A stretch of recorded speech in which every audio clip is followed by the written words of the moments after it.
વિદ્યાર્થીઓ નમસ્કાર। આજે આપણે દાખલા નંબર 13 અજય અને વિજયનો દાખલો વિડિયો દ્વારા શીખીશું। વિડિયો ક્લાસ એટલા માટે લીધા છે કે આ શરૂઆતનો 3 દાખલા પાયાના છે। બધી જ ગણતરી સાથે એટલે શું છે કે તમે કદાચ શરૂઆતમાં એક બે દિવસ ક્લાસરૂમમાં હાજર ન રહી શક્યા હોય તોય તમને આખો દાખલો વ્યવસ્થિત સમજીશો। બીજી વાત એ છે કે ઓનલાઈનમાં સીધું હું ભણાવી દઉં તો કેટલાક મુદ્દા દરેકની સમજશક્તિ અલગ અલગ હોય તો ગૂંચવાડો થાય છે અમુક વિદ્યાર્થીને। તો આમાં તમે ગૂંચવાઓ એ વસ્તુ બે વખત જોઈ લો કે તમને કોઈ તકલીફ ના પડે। શરૂઆતના 3 દાખલા ખાલી આપણે વિડિયો દ્વારા કરીશું। એમાં આજે આપણે 13મો દાખલો ભણીએ છીએ। ફરી બોલું છું, દાખલા નંબર 13 અજય વિજય અને પેજ છે 103।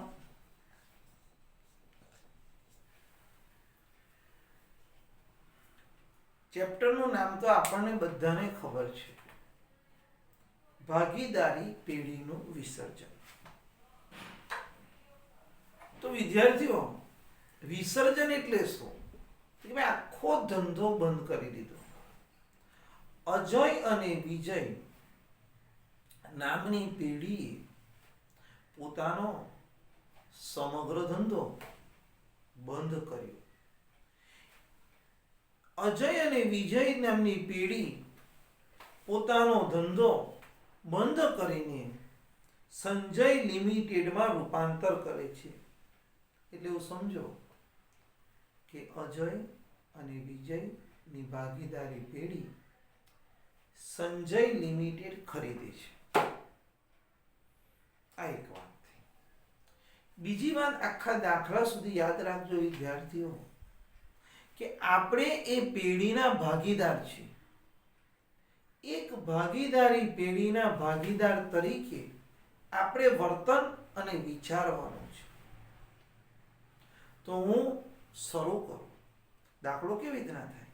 તો પહેલા તો એવું સમજો પ્રેક્ટિકલ કે આપણે અજય અને વિજય છીએ।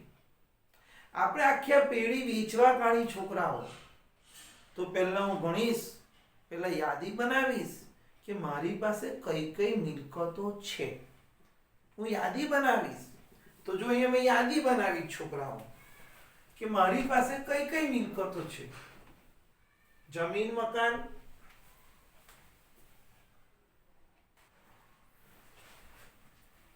તો છોકરાઓ મારી પાસે કઈ કઈ મિલકત છે? તો મારી પાસે આ યાદી છે। મારી પાસે મિલકતો કઈ? તો તમારી ચોપડીમાં પાકું સરવૈયું જે આપ્યું છે એની અંદર મિલકત લેણામાં જમીન મકાન છે, યંત્રો છે, ફર્નિચર છે, સ્ટોક છે, દેવાદાર છે, લેણી હુંડી છે અને રોકડ છે। આ પહેલા મેં લખી અને આપણે એવું સમજી શકીએ કે આટલી મિલકત મારી પાસે હતી। એની સામે મિલકત ઊભી કરવા માટે મેં માથે દેવું કયું કયું કર્યું? તે શ્રીમતીની લોન છે। જુઓ,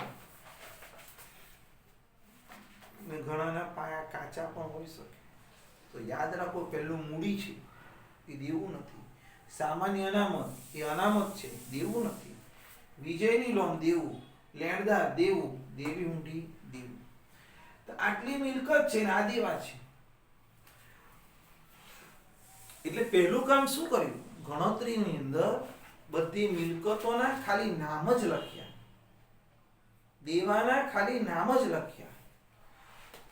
સ્વાભાવિક છે આપણે જ્યારે ધંધો વેચીએ તો ભાવ તો નક્કી કરીએ ને। તો અહીંયા જો નીચે સૂચના આપી છે। શરત નંબર 1, રોકડ અને સ્ટોક સિવાયની, તો છે ને છોકરા, રોકડ પર ચોકડી મારી દો, સ્ટોક પર ચોકડી મારી દો। કેમ ભાઈ? નવી કંપની લેતી નથી। જુઓ, સિવાયની મિલકતો લીધી હવે એમાં પાઘડી આવી છે. હવે અહીંયા પાઘડી નથી, ઉપર વંચાશે ને પાઘડી. હવે તમે ઉપર લખો અથવા નીચે લખો, ગમે ત્યાં ચાલશે. તો પાઘડી 60,000 હંમેશા નવી જ લેવાય. પછી યંત્રોના 20,000 આપ્યા છે, જેનો ભાવ નક્કી થાય છે ને બેઠક પર ટેબલ પર એ લખી દો. દેવાદારના 45 આપ્યા, જમીન મકાનના 70 આપ્યા, ફર્નિચરના 3 આપ્યા, લેણી ઊંડીના 9,000 આપ્યા. એવું બની શકે કોઈ મિલકતનું નામ જ ના આપે, રકમ જ ના આપે, તો ચોપડે દર્શાવેલી લેવી પડે. હવે દેવાનું શું કરે? નવી કંપની દેવાનું શું કરે? આપણે તો ધંધો બંધ કરવાનો, આપણે તો ચાલ્યા. હવે દેવાનું શું કરવાનું છે? તો નીચે વાંચો. કંપનીએ 2 નંબરની શું છે? કંપનીએ લોન સિવાયની જવાબદારી, એટલે લોન નવી કંપની લેતી નથી. જવાબદારી ચૂકવવાનું સ્વીકાર્યું. તો હવે આપણે એની રકમ તો છે નહીં છોકરાઓ નવી, તો જૂની જ લખીશું 55,000 અને 17,000. આનો સરવાળો કરો, એમાંથી આ બાદ કરો. બરાબર છે? એટલે પહેલું કામ તમારું પૂરું થશે. તો છોકરાઓ તમે આનો સરવાળો કર્યો હશે, 2,07,000. એમાંથી આ બે બાદ કરીએ ને તો રકમ આવે છે 1,35,000. હવે એક નિયમ યાદ રાખો વિદ્યાર્થીઓ, કઈ પાઘડી આવી ગઈ નવી એટલે આ ચોખ્ખી મિલકત કો કે ખરીદ કિંમત કો એક જ થાય. ચાલો આગળ જઈએ. પહેલો સ્ટેપ તમારો છોકરાઓ આ પૂરો થયો. બીજો, ખરીદ કિંમતની ચૂકવણી. જે વિદ્યાર્થીઓ આગળ નથી ભણ્યા એ લોકો સાંભળી લે. આપણે કોણ? આપણે પેઢી. આપણે ધંધો સંજયને વેચી દીધો. કેટલામાં? 1,35,000 તે રૂપિયા તો આપણે લેવાના ને ભાઈ. દુકાન બંધ કરે, બહાર ફોરેન ચાલ્યા, બધું બંધ કરીને રૂપિયા તો લઈશું ને. તો હવાલા નંબર 4 પછી વાંચો કે સંજય લિમિટેડ કંપની વાળો ખરીદ કિંમત પેટે 10/1 એવા 11,000 શેર, એટલે આપણને શું આપે છે? ઇક્વિટી શેર આપે છે. 10 છે એવા 11,000 શેર છે. તો ગુણાકાર કરીએ તો 1,10,000 ના શેર થશે રૂપિયા. અને બાકીના રોકડમાં ચૂકવી. તો બાકીની રકમ આપણો ધંધો છોકરાઓ આખો ધંધો આપણે 1,35,000 આપવા તૈયાર થઈ ગયા. આમ તો આપણી પાસે 2,07,000 ની મિલકત હતી. કંપની વાળો શું કે ખબર છે? આ મિલકત તો છે પણ દેવા પણ અમારે ચૂકવવાના ને, એટલે એટલામાં ઓછા આપીશું. એટલે ફાઇનલ ધંધો કેટલામાં વેચાયો? 1,35. એમાં 1/10 ના આપણને શેર આપે છે છોકરાઓ. તો ખૂટતી રકમ એ રોકડા કહેવાય. ખૂટતી આ સરવાળો કર્યો ને એમાંથી આ બાદ કરી નાખ્યા એટલે આ રકમ આવી ગઈ. બરાબર? આટલું કરશો તો એ ન છે. પણ મેં કીધું ને આમનોમથી આપણે શીખીશું તો વધારે સરળ થશે. આમનોમ શું? તો સંજય લિમિટેડ ખાતે ઉધાર. અમારે એની પાસે લેવાના થયા. કોણ? આપણે કોણ? અજય અને વિજય છીએ. આપણે કોણ? ભાગીદારી પેઢી છે. મારે લેવાના થયા સંજય પાસે 1,35,000. તે મામી નિકાલ ખાતે જમા 1,35,000. આવક થઈ ને એટલે મામીમાં જમા. આ લેવાના થયા, હવે એને આપ્યું, એ આપનાર છે તો જમા, તો આપણી પાસે શું આવે છે? બધી મિલકત વેચી નાખી, બધી મિલકત વેચી નાખી, તો બદલામાં શું આવ્યું? તો ભાઈ શેર આવે તો ઉધાર, રોકડ આવે તો ઉધાર, તે સંજય આપનાર છે, માની નિકાલ ખાતે જમા. તો છોકરાઓ આવા 3 દાખલાઓ બનાવીશ, દરેકમાં પહેલી રીત. જે છોકરાઓને અહીંયા સુધી પાકું એ ડાયરેક્ટ પાર્ટ 2 થી દાખલો ગણશે તોય ચાલશે. તો અહીંયા આપણો દાખલાનો પહેલો ભાગ પૂરો થયો, બરાબર છે. હવે આપણે ખાના પાડીને બીજો ભાગ શરૂ કરીશું. વિદ્યાર્થીઓ, હવે આપણે દાખલાનો બીજો પાર્ટ શરૂ કરીએ. તો અહીંયા આપણે જરૂરી ખાતા બનાવવા. તમે કયા કયા ખાતા બનાવ્યા છે ત્યાં આપ બધા બોર્ડ પર જોઈ લો. પહેલું માવી નિકાલ ખાતું બનાવ્યું, બીજું સંજય લિમિટેડ નું ખાતું બનાવ્યું, આમનું પ્રમાણે જ જાય છે જો. ત્રીજું શેર નું ખાતું, ચોથું રોકડ નું ખાતું અને પાંચમું મૂડી ખાતા. બરાબર? ચાલો, એટલે તમારે હવે શું કરવાનું? વિડિયો સ્ટોપ કરી હોય તો ખાતા પાડી દેવાના, અથવા ટાઈમિંગ જોઈ લો, ખાતા પાડી દો, પછી ચાલુ કરો વિડિયો. બરાબર?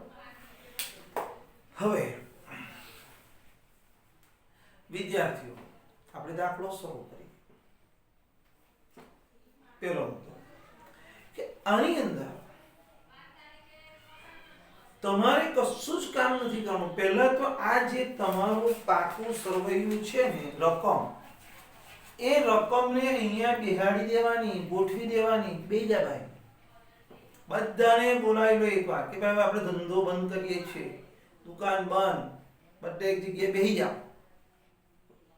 ખ્યાલ આવ્યો? તો ચાલો જો હું શરૂ કરું.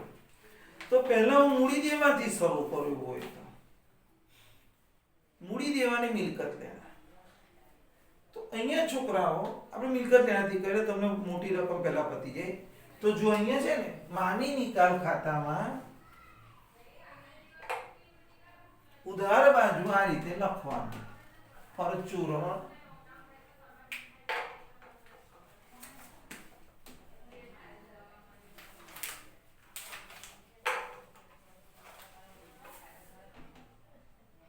પરચુરણ મિલકતો,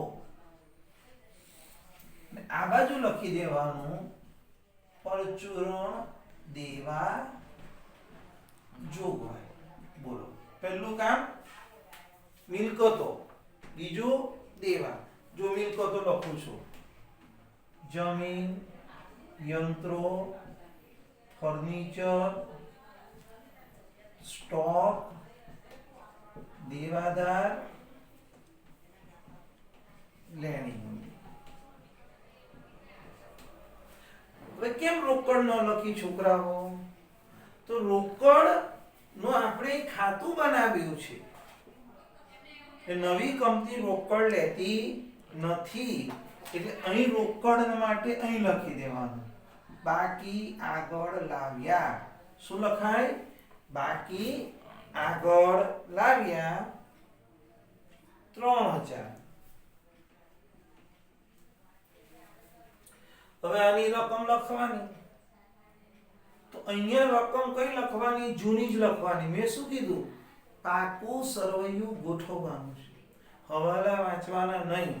જૂની રકમો, જમીનના 35 સીધા બહાર જ લખી દીધા છોકરાઓ, યંત્રોના 30, ફર્નિચરના 10, સ્ટોકના 20, દેવાદારના 50,000, લેણી હુંડીના 10. હું તમને અહીંયા લખ્યા પૂછું, વંચાઈ ને ભાઈ? પાકા સરવૈયાની રકમ, હવાલાની નહીં. કઈ લખી? પાકા સરવૈયા.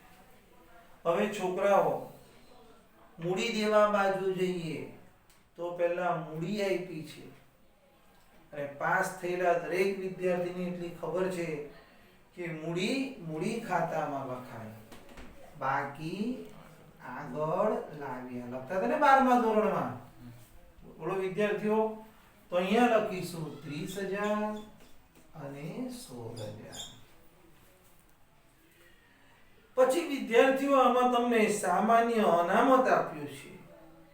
અનામત એટલે નફો, ભેગો થયેલો નફો ભાગીદારોને વેચી દો.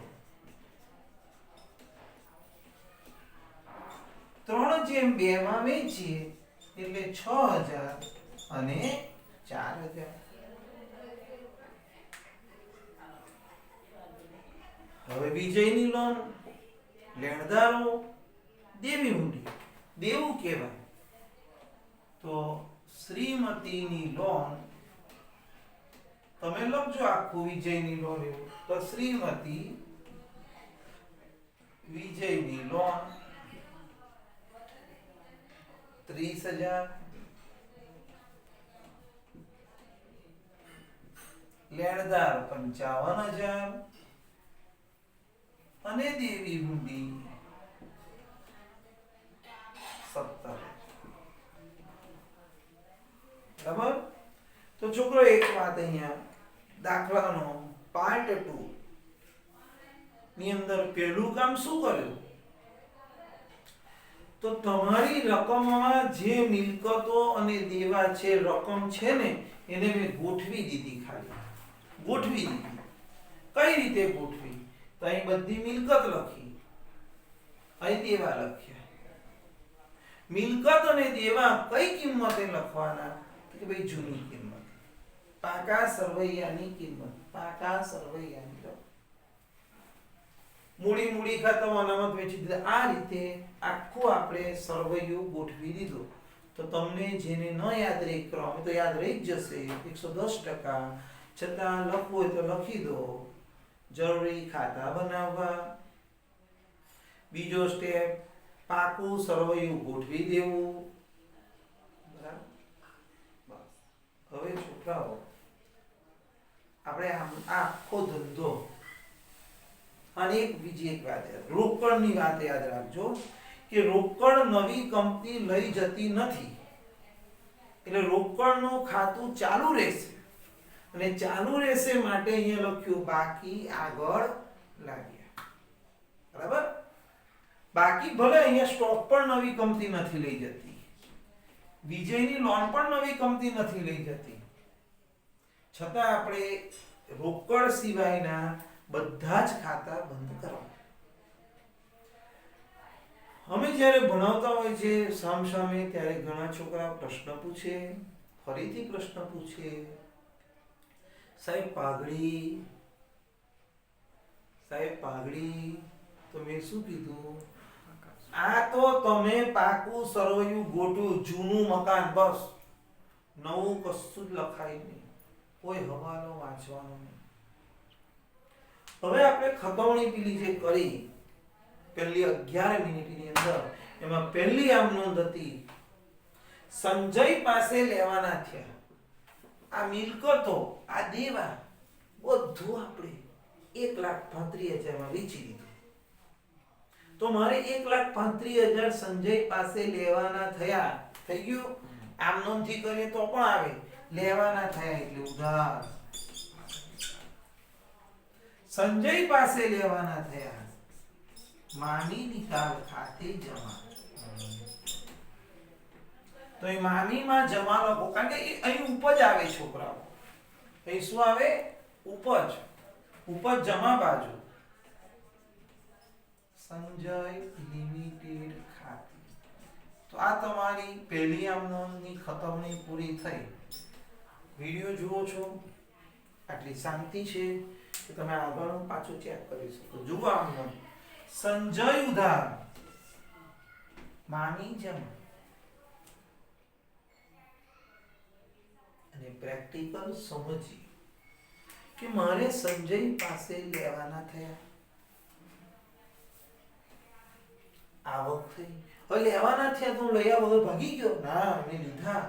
તો સંજયે આપણને બદલામાં શું આપ્યું?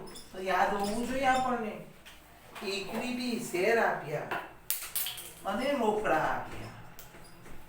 શેર આપ્યા 1/10 ના અને રોકડા આપ્યા 25 ના. ખાતું થઈ ગયું બંધ. કોઈ કે ના સાહેબ આમનોંધની રીતે ચાલે. તો બીજી આમનોંધ આપણી શું હતી? ઇક્વિટી શેર ખાતે ઉધાર. આવે તો ઉધાર બેઠું કે મેં જે ધંધો વેચી દીધો એની સામે મને 1,10,000 ના શેર મળ્યા. કોની પાસેથી મળ્યા? કે ભાઈ સંજય લિમિટેડ ખાતે. રોકડા મળ્યા. કોની પાસેથી મળ્યા? કે ભાઈ સંજય લિમિટેડ ખાતે.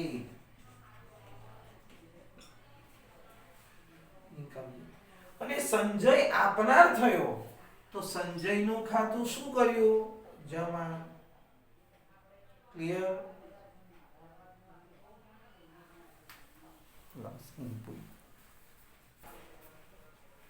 તો છોકરાઓ બે આમની ખતમ ફરી સમજાવું. સંજય ખાતે ઉધાર, મામી ખાતે જમા. પછી બીજી આમનોંધ, શેર આવે તો ઉધાર, રોકડ આવે તો ઉધાર. તો વિગતમાં શું લખાય? કાથી આવ્યું? સંજય પાસે. કાથી આવ્યું? સંજય પાસે. સંજય આપનાર છે. તો પહેલું પાકું સમય ગોઠવી દીધું. બીજું બે આમનોની ખતમણી કરી. ત્રીજું, હવે જે મિલકત કે જે દેવા નવી કંપની લઈ જવાનું ના કહે છે. આપણે કેવું 12માં પાસ થઈ ગયા તો અમુક ગાઈડો એક આપણો મામાનો કાકાનો ઓળખીતોને વેચીએ, સગાવાલા કોઈ નજીકના મિત્રને વેચીએ. હવે પેલો કે મારે એસપી નથી, પેલો કે મારે ભૂગોળ નથી. તે ગાઈડો શું થાય? આપણે જાતે વેચવી પડે. તો અહીંયા આ એક સ્ટોક અને આ લોન, આ બેનો જુગાડ કરવાનો છે. તો જુઓ, હવાલો જુઓ ને આમ પણ આ પતી જાય પછી આપણે હવાલા વાંચવાના. તો પહેલો હવાલો ગણતરીમાં કામ લાગ્યો, બીજો હવાલો ગણતરીમાં કામ લાગ્યો, ત્રીજો સ્ટોક 10% ઓછી કિંમતે અજયે લીધો. જુઓ છોકરાઓ, આ સ્ટોક ઉધાર બાજુ બેઠો છે, જાય તો જમા. કોણ લઈ જાય છે? અજયના મૂડી ખાતે.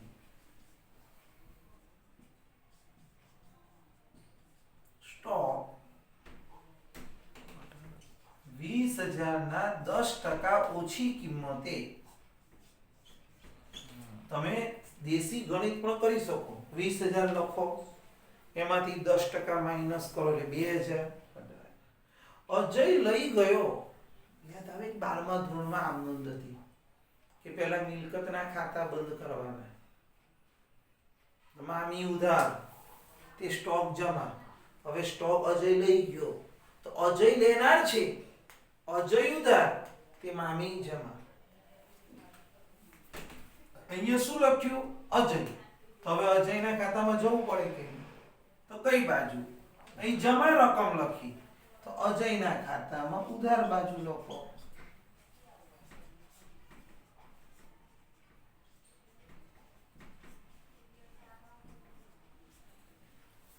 કોઈ કે કયા નિયમથી? નિયમ કયો? અજય લેનાર છે, અજય ઉધાર, સ્ટોક જાય તો મામી જમા. કારણ કે આપણે સ્ટોકનું ખાતું બંધ કરી એનું નામ આપી દીધું મામી ખાતું. પતી ગયું? હવે વિજયનું વાંચો. વિજયની લોન 30,000 એની પત્નીની છે. હવે સ્વાભાવિક છે, એની પત્નીની એટલે પતિ જ ચૂકવશે. બાજુવાળો ચૂકવે તો શંકા ઉત્પન્ન થાય. તો આ વિજયની લોન 30,000 વિજયે ચૂકવવાનું કબૂલ્યું. તો લોન જમા છે, ચૂકવાય છે. કોણ ચૂકવે છે? વિજય. વિજયના મૂડી ખાતે લોન. તો છોકરા એક નિયમ યાદ રાખવાનો કે મિલકત અંગેનો કોઈ પણ હવાલો આવે ને, હવે જમા બાજુ લખાશે. મિલકત અંગેનો કોઈ પણ હવાલો આવે જમા બાજુ લખાશે. દેવા બાજુનો કોઈ પણ હવાલો આવે ઉધાર બાજુ લખાશે. હવે આ 30,000 મામીમાં ઉધાર લખ્યા એટલે મગજ ચાલે છે એકાઉન્ટનું. એક ઉધાર તો બીજી જમા. તો વિજય આપનાર છે. વિજય કે હું ચૂકવી આપીશ, ટેન્શન ના કરો મારી પત્નીને. એનું ખાતું જમા કરો. પણ વિગતમાં શું લખાય? મામીની ખાતું.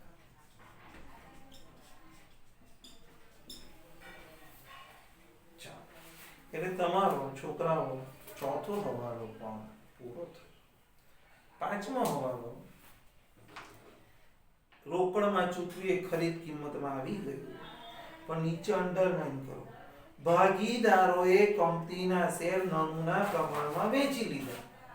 આ શેર આવે તો ઉધાર આવ્યા, આવે તો ઉધાર. તમે ના લખતા, ખાલી સમજવા માટે. હવે જાય તો જમા. કોણ લઈ જાય છે? અજય અને વિજય. કેમ સાહેબ? સમજાવ ને કેમ. એ ધંધો બંધ કર્યો, બધું વેચીને નવરા થઈ ગયા, તો અજય વિજયને શેર નામની મિલકત આવી, તેને આપી દો. તો અહીંયા લખો અજયના મૂડી ખાતે, વિજયના મૂડી ખાતે. હવે આ શેર કયા પ્રમાણમાં વેચીશ? તો 1,10,000 ના શેર 3/2 ના પ્રમાણમાં. તો 5 બરાબર છે. તો 66,000 અને 44,000. 1,10,000 ના શેર આવ્યા. અને છે ને તમે આમનું બીજી બનાવેલી એમાં એવું લખ્યું છે, કદાચ જુઓ, શેર આવે તો ઉધાર. હવે શેર ખાતું જમા થઈ જાય. અજય વિજય લેનાર છે, અજય વિજય લેનાર છે, એટલે એનું ખાતું ઉધાર કરી દો.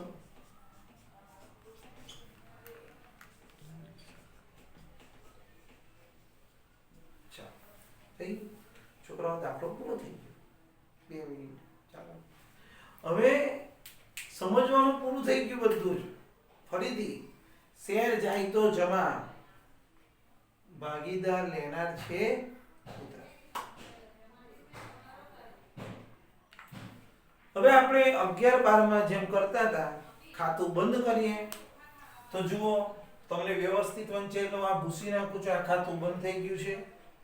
તમારે સરવાળો કરી દેવાનો આ રીતે.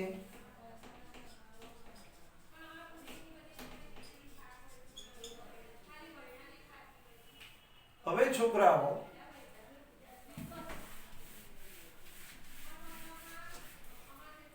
આનો સરવાળો કરીશું.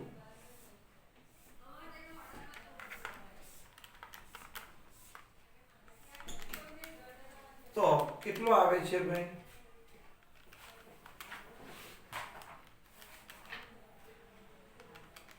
2,55,000 આવે છે. જોઈ લો.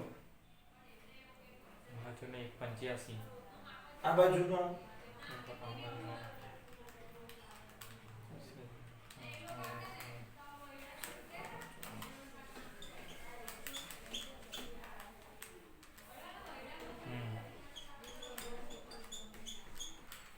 70.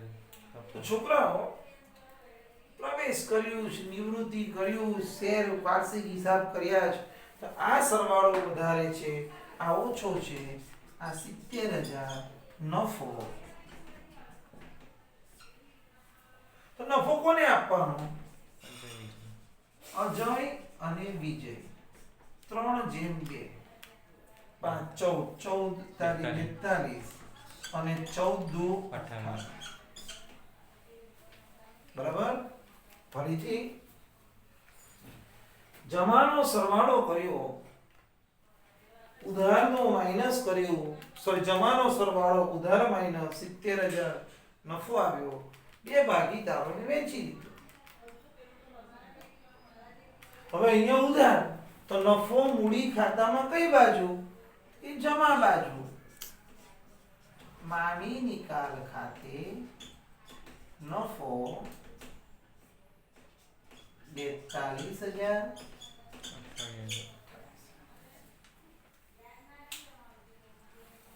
હવે આ ખાતું બંધ, શેર ખાતું, કંપનીનું ખાતું બંધ, આ ખાતું બંધ થઈ ગયું છે, બરાબર છે. એટલે હું હટાવી દઉં છું. તો હવે તમારી પાસે રહ્યા કેટલા ખાતા? 2. હવે નિવૃત્તિ યાદ છે? નિવૃત્તિ 12મા ધોરણની મૂડી ખાતામાં જે રકમ ખૂટતી હતી ને એ આપણે રોકડમાં લઈ જતા. તો હવે છોકરાઓ મૂડી ખાતાનો સરવાળો કરીશું. તો હવે છોકરાઓ અજયમાં નજર ફેરવીએ ને તો આ બાજુનો સરવાળો વધારે છે, તો 84,000. આ બાજુ 84 મારે કરવા છે. તો અહીંયા ખૂટે છે એને રોકડ ખાતે એવું લખી દો. આ ક્વેશ્ચન માર્ક. તો 84 માંથી આ તમે બાદ કરો તો બોલો કેટલા ખૂટે છે? 6,000 ને. તો 6,000 ખૂટ્યા છોકરાઓ. આનો અર્થ એ છે, પ્રવેશમાં યાદ રાખો, જમા એટલે ભાગીદાર રોકડા લાવ્યો, ભાગીદારે રકમ જમા કરાવી. તો અહીં રોકડ આવે તો ઉધાર, રોકડ ખાતામાં ઉધાર બાજુ અજયના મૂડી ખાતે.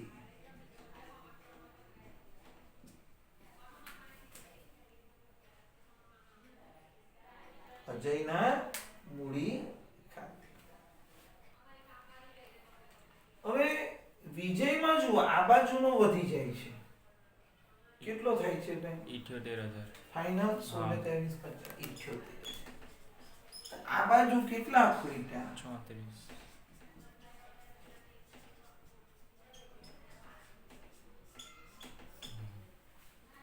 34,000. બરાબર. અહીં રોકડ ખાતે ઉધાર બાજુ લખ્યું, તો અહીં રોકડમાં જમા બાજુ લખી દો 34. વિજયના મૂડી ખાતે. આનો અર્થ કે રોકડ જાય છે, આ જાય છે, વિજય લેનાર છે. રોકડનો હિસાબ બેસી ગયો, જોઈ લો. 25 ને 6 31 ને 3 34 36. હિસાબ પૂરો, દાખલો પૂરો. તો આ રીતે છોકરાઓ આપણે આ વિડીયોમાં અજય વિજય જોયો. હવે નેક્સ્ટ વિડીયોમાં આપણે આગળનો આવો જ દાખલો બેઠો જોઈશું. આ દાખલો ન સમજ પડી હોય ફરી એકવાર તમે વિડીયો જોઈ, જ્યાં જ્યાં અટકાવ વિડીયો સ્ટોપ કરી દો, પાછો ચાલુ કરો, પિક્ચર જુઓ છો, એમાં સિસ્ટમ કરો છો, આમાં કરો, તમને વધારે સમજ પડશે. ગૂંચવાયેલા મુદ્દાઓ તમે 2 વાર સાંભળી શકશો. એટલા માટે આ રસ્તો છે. નમસ્કાર.